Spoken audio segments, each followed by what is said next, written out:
J'ai choisi de venir ici, sur recommandation du gouverneur Somo, pour essayer de voir les premiers modèles qui ont été développés sur ce site ici par la Fondation Virunga, qui consiste à avoir une unité agro-industrielle autour de ces cultures pérennes. C'est-à-dire que vous avez une unité qui transforme le cacao, qui transforme le café et qui apporte une transformation aussi au palmier. C'est très important puisque nous devons donner de la valeur ajoutée au travail des champs que nos populations sont en train de faire.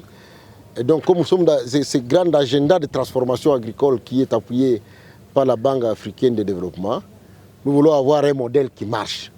Et donc, je crois que ce modèle ici de Mutonga, c'est un modèle qui marche. Il crée assez d'emplois. Il permet d'avoir une valeur ajoutée pour les produits, mais aussi, il permet de réduire les sécurités autour des zones qui sont concernées. Et donc, on a eu des discussions avec les gouverneurs de province et les directeurs des parcs pour essayer de voir comment on peut élargir cette question des dispositifs de sécurisation des champs, notamment du cacao. Vous savez, c'est des produits de grande valeur ajoutée. On croyait que c'était seulement Beni qui était concerné par les sécurités liées au cacao. Mais maintenant, même à Kisangani, on sent depuis que la production a commencé là-bas, on commence à avoir des EDF dans les champs là-bas.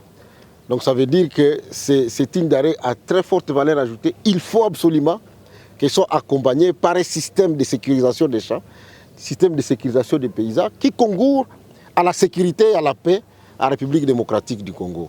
Donc on est venu discuter de ces modèles et je crois que nous allons faire rapport au président de la République et au gouvernement pour voir si on peut dupliquer facilement ou encourager que ces modèles soient étendus dans les zones d'abord.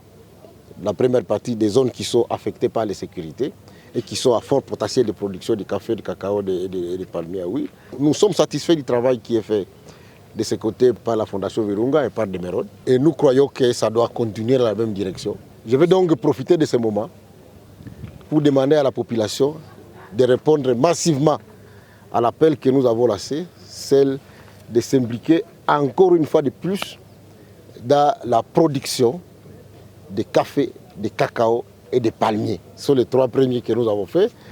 Et particulièrement dans ces zones de l'Est, nous avons d'autres spéculations pérennes pour lesquelles on aimerait aussi faire la promotion.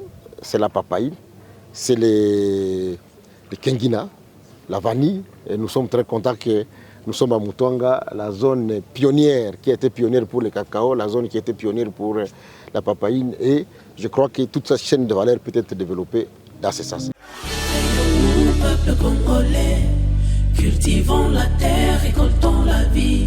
L'agriculture est notre sourire.